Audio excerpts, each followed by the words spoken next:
What's up, guys? It's McNulty here. Welcome back to the channel. I hope you guys are all doing well. And I want to say a massive thank you to all of you before we get on with this video. I just want to say thank you so much for helping me get to 1,000 subscribers. Woohoo!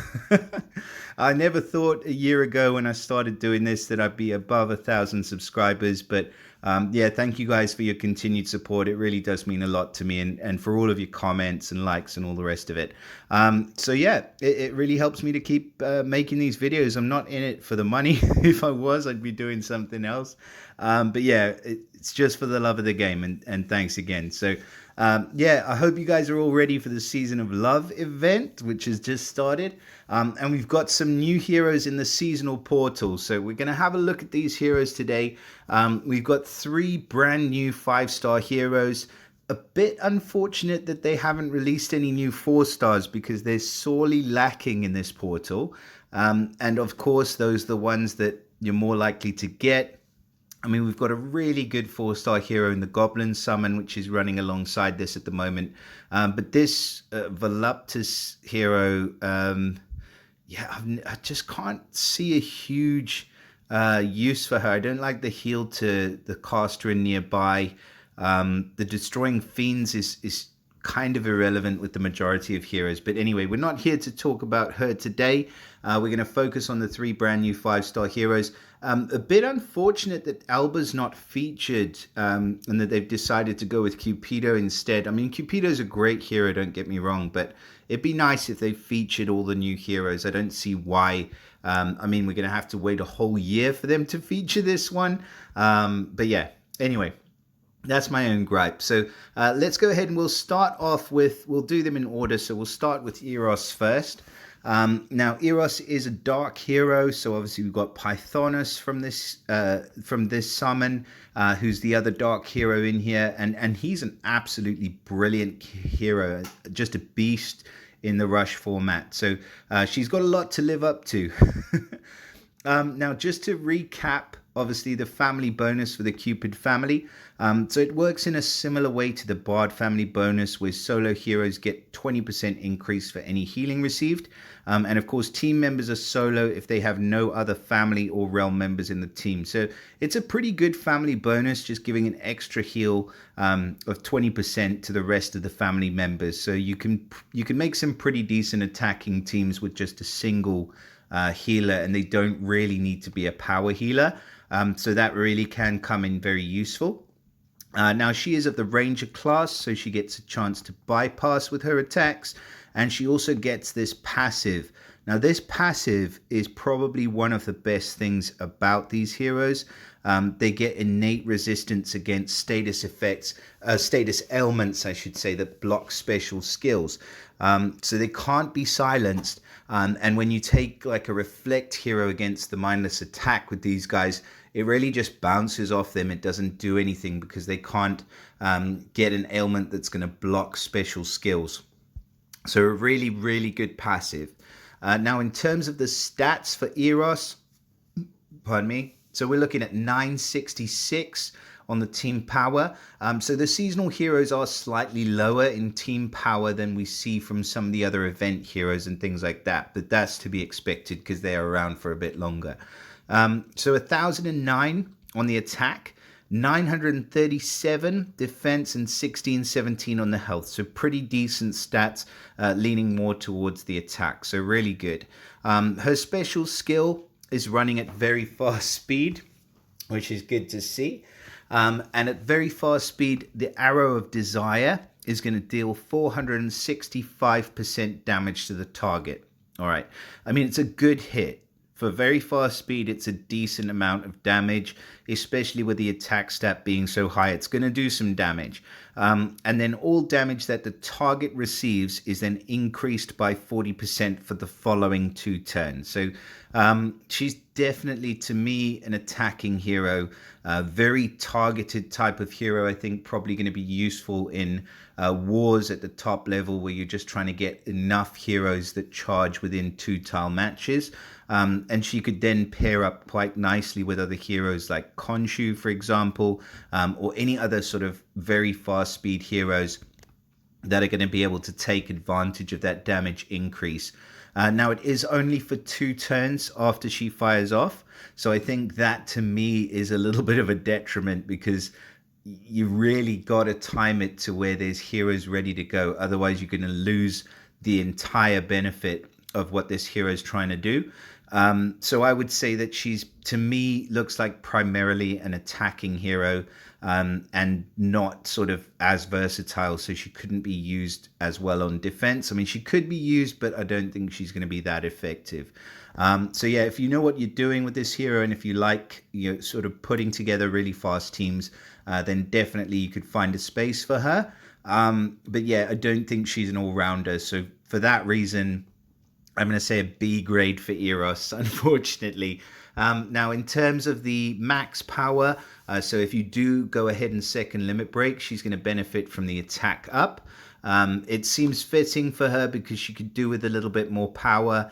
So the attack up definitely is going to make her hit harder. So just a hard-hitting sniper that increases the damage that's dealt to that target for the next couple of turns. So a good sort of support hero at very fast speed, but not much more than that. So yeah, she's not my favorite, as you can probably tell. Now, moving on. The second new hero we've got in here is called Kabeiroi. I think that's how you say it, Kabeiroi. So barbarian class, not the greatest class, unfortunately.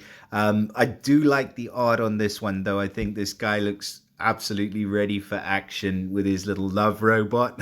It's just cutesy and pretty funny. He benefits from the same family bonus, the Cupid family, so we won't go over that again. And of course, he gets the all-important special skill blocking passive, which is awesome.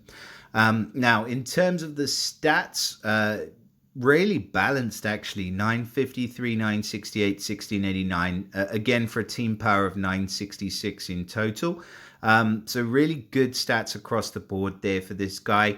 And as I've just seen, he benefits from defense up ether talent. Now, I think that is probably one of my favored ones. I think that really does help just straight away in the battle. It helps your team to survive a little bit longer, and just take a couple of those hits initially, because it is for 6 turns at the beginning of the battle.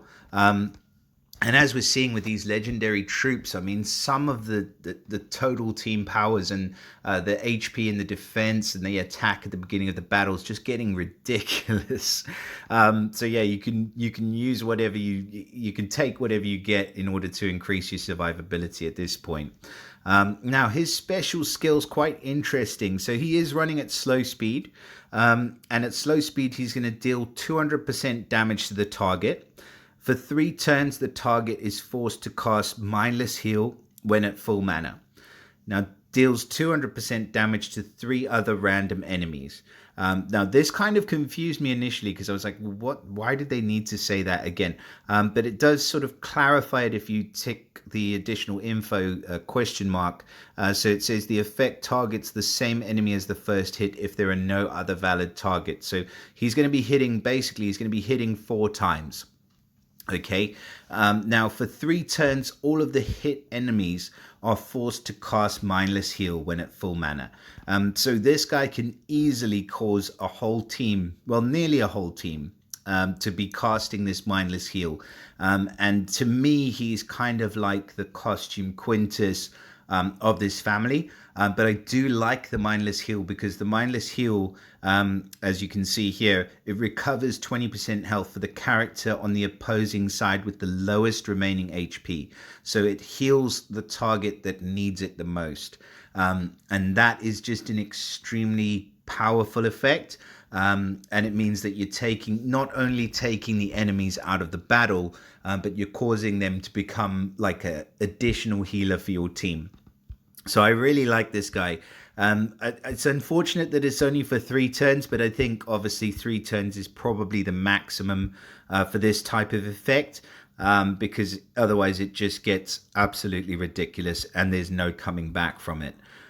So I think I can forgive him the fact that he's running at slow speed, just because the effect that he does is so powerful. And I think that he is going to be I would say extremely, extremely impactful in the Rush format. And I think for Rush, absolute A+ hero.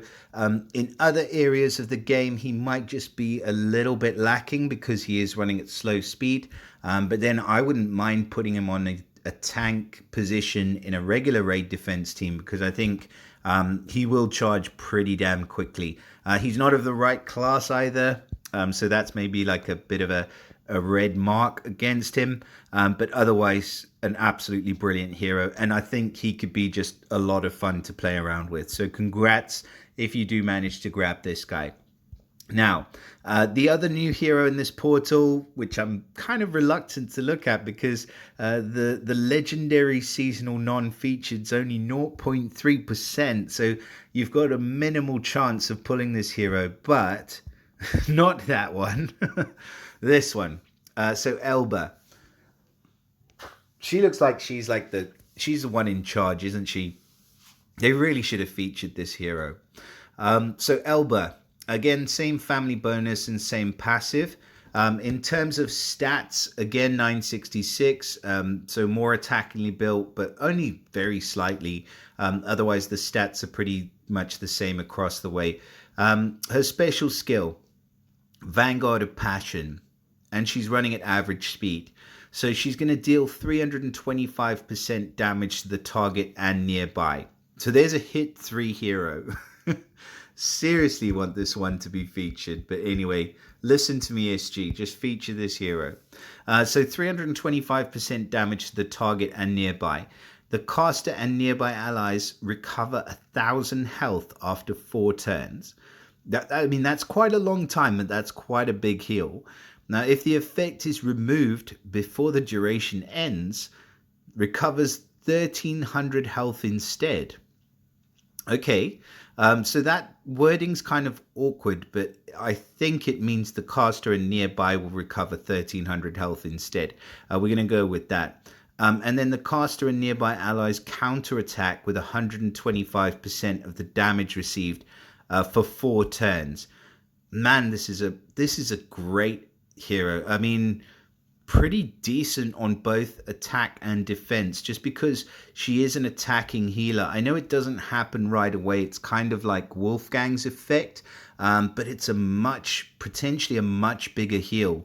And if it's dispelled, then I'm not sure whether that heal kicks in right away or if it lasts again for the end of the 4 turns. There's a lot that I don't know about this hero, but I do know that she's going to be awesome.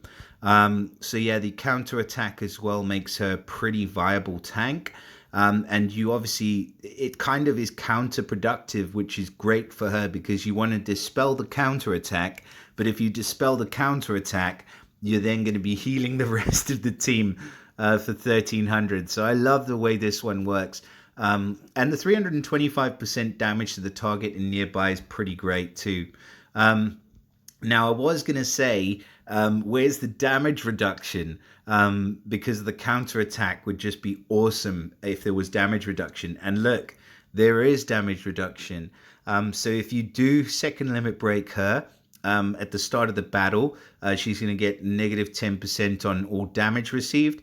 And that will really work well alongside the counter attack, which is actually not just 100, but 125%, and for 4 turns. So Elba to me is the best hero in this portal by a country mile.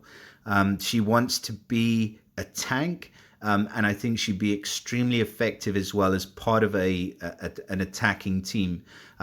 So yeah, those stats as well with the second limit breaks mean that she's going to be able to hang with the big boys. So yeah, really disappointing that it's only a 0.3% chance, but congrats, massive congrats. If you do manage to pull this lovely little lady, because she's great. So yeah, that's pretty much it for the Valentine's portal. It's just the 3 heroes in there. We do have a new goblin hero in the portal as well, so I guess I'm going to have to do that one separately, because basically I just want to keep things separate in separate videos. But yeah, I wish you guys all of the best of luck in your summons. Please do drop us a like and subscribe if you find the videos helpful, and let me know in the comments what you guys think of these new Valentine's heroes. And otherwise, that's it. I wish you guys all the best, and I'll see you all again in the next video. Bye for now.